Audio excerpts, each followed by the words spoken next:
In the current year, our life is constantly surrounded by technology. After all, even something as simple as our smartphones has everything we need. Our memories, our social life, our food even. In a world where we are always stuck indoors behind a computer screen, sometimes it is really refreshing to break free from the chains of technology. Exploring the outside world and taking in the sights is breathtaking. Absolutely breathtaking. Holy fucking shit! A dinosaur! And with that experience, I've concluded that the outside world is full of shit. I'm gonna go play video games now.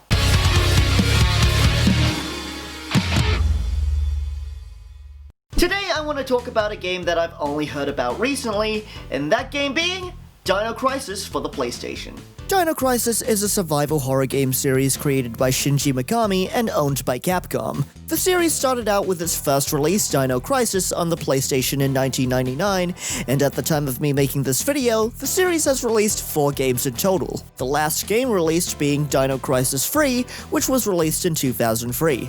I don't really know much about the game, other than the fact that it's apparently similar to the old Resident Evil games, and that fact alone is enough information for me to give the game a try. So, without further ado, let's jump right into it, shall we? In this game, you play as Regina, an agent who is tasked with a mission to repatriate a man known as Dr. Kirk, who was officially reported dead 3 years ago due to an accident, but was recently spotted alive by an undercover agent working at a research facility on a place called Ibis Island. With that being said, Regina and 3 other agents all move off to the island to retrieve Dr. Kirk. Upon arriving on the island though, our main characters immediately notice that something is wrong. Bullet shells are scattered across the floors, steel fences are torn clean, most of the power in the facility is out, and after looking around the area, it is not long until we find our first body.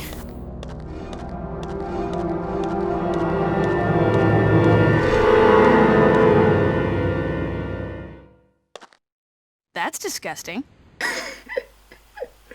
Really, Regina? That's all you have to say about this? Some dude torn the fuck up? No idea how that happened? That's disgusting. Alright. Moving past the dead body, we go ahead and restore power to the facility. A few seconds after that, though, we encounter...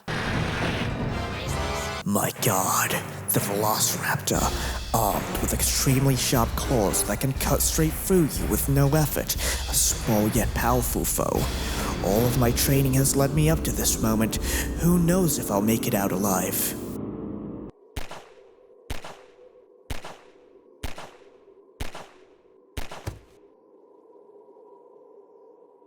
I did it. Ricky, you're not gonna believe this shit, but there are fucking dinosaurs on the island! Jurassic Park on this shit, dude! Oh, now that's a good one. So, who was it? Ernie? You joke, but it is possible!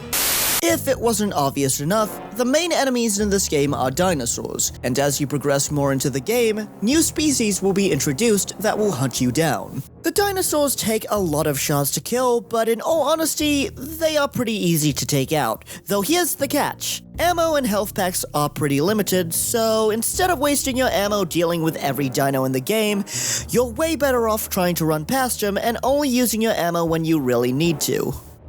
I just want to quickly mention something, which by the way, this was completely my fault, but for 10% of the game, I didn't know you could sprint.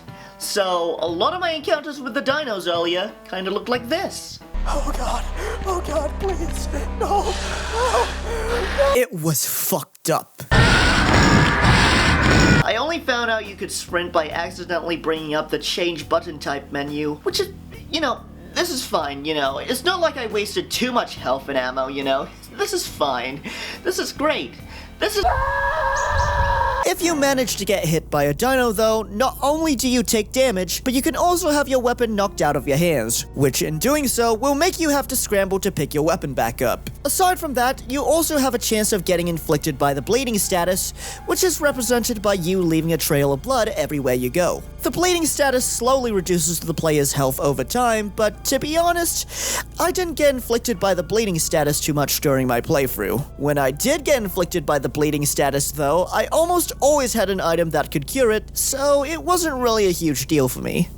It should be noted that dinos can follow you into another area, so don't think you're completely safe when you rush into another room, cause the dinos are way smarter than you think. Not all the time. As you can see, the game plays in the fixed angle tank control style that a lot of games in the PS1 era had. Of course, you got the D-pad to move back and forth and to turn left or right, you got the R1 button to aim your gun, X to fire, you can also do a quick turn by hitting the R2 button as well. All in all though, the controls are pretty simple and comfy to use. I'm spinning like a ballerina, feeling gangster every time I see ya. As I've said before, one of the main reasons why I wanted to try out this game is through the comparison of how similar it is gameplay-wise to the Resident Evil games, and after playing through it, I can say it definitely shares a lot of traits with Resident Evil. Earlier on in the game, you have many areas that are gated off from you, and just like in Resident Evil, how you unlock them is by exploring around the map and finding key items. Some of those items can be obtained by simply picking them up, while some require you to do a bit of problem solving, which makes you really flex those brain muscles. A lot of the doors in this game do require you to decipher codes, which earlier on in the game are pretty easy to figure out. And then you skip to later on in the game and... what is this? Yeah, I may have searched up the codes during the later stages of the game, cause... Why was I born so dumb? Before we go on ahead though, I do want to take a quick moment to introduce you to the other agents that came with us to the island. We first have Gale, the leader of the group, who is basically the total commander, way too damn serious, always follows orders type of guy. Yeah. We also have Rick, the optimistic tech guy of the group, who is always there for his comrades, orders or not, and is also pretty much the complete opposite of Gale's personality. And finally, we have Cooper, the pilot that brought us to the island, who... might be a little bit late. The reason why I bring those characters up is because one really cool thing about the game is at some points you will have to make choices given to you by both Rick and Gale. For example, earlier on in the game, our main character spots someone through the monitors in the underground area of the facility. At the same time though, we receive a distress signal from a teammate coming from the outside area. Gale wants to check out the underground area in hopes of finding the doctor, while Rick wants to rescue our comrade. What we do is totally up to us. I think the choice system in this game is really cool, though it should be noted that aside from the final choice you have to make in the game, none of the other choices affects the ending at all. To quickly summarize it all up, Gale's choices are pretty much us just brute forcing our way into things, and in general his choices are pretty easy to do. Rick's choices, on the other hand, are far more challenging and require you to do a lot more thinking, which in turn makes Rick's choices the longer option to do. Without this knowledge, however, I mostly chose to do Rick's method cause Rick is quite a cool dude. I like him. Throughout the game, as you look through notes or notice boards, you will commonly hear mentions of this thing called the stabilizer, as well as another thing called the third energy. To fill you guys in a bit, basically something really bad happened during an experiment 3 years ago regarding both the stabilizer and the third energy, which also was when Dr. Kirk was said to have been killed. But reading from the notes scattered around the game, they decided to do the experiment again with better hardware, And then they fucked up and spawned dinosaurs. Cool. Anyway, right now I'm supposed to be looking for a keycard that is said to be in this room and... what the fuck?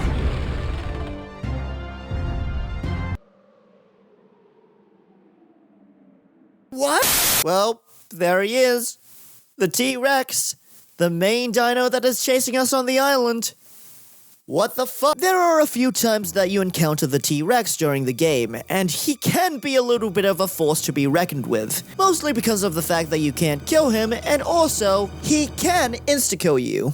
There is a part in the game where you have to try and get away from the T-Rex, while all of the doors are electronically locked. Eventually though, you reach a dead end, where all you can do is try to hold off the T-Rex by shooting at it, while Rick tries to unlock the doors. This part is very easy to get chomped by the T-Rex, which instantly kills you in the process. Admittedly, I died a lot during this part, but eventually I got the hang of it and made it through. Eventually, we find Dr. Kirk and retrieve his dumbass. You can't do this. I have rights. Shut up. And now our next step is to search for a way off of the island, considering that our pilot is... Really fucking late, where is he? I have to say that the graphics are fucking great. The overall aesthetics just look gorgeous, and the animations are also really well done. The music as well is also really good. I mean, you got the horns that intensifies that feeling of panic when you're getting chased by a dino, to the more calmer tones of when you enter a safe room. Also, I just want to quickly talk about this little mini-game right here. It looks easy, but trust me, this is way harder than it looks. What you're supposed to do is assemble the parts together, which you do by rotating the middle piece so that the other parts can slide onto it. But rotating the middle piece is hard because if you rotate the thing too fast, you can overshoot it a bit and just... Look, the best way I could describe this minigame is that it feels like I'm playing an ice level at the moment. But finally, after securing Dr. Kirk and finding a helicopter, we meet up with both Rick and Gale and lead them back to the chopper. We have one final encounter with the T-Rex, who is a lot easier to take out this time around. And finally, we make our escape off of the island.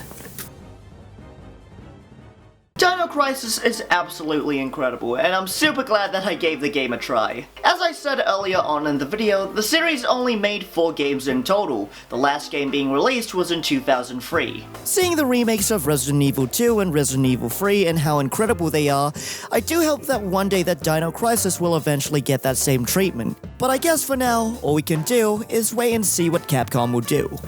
But anyway guys, thank you all for watching the video. I'll catch you all in the next one. Bye-bye.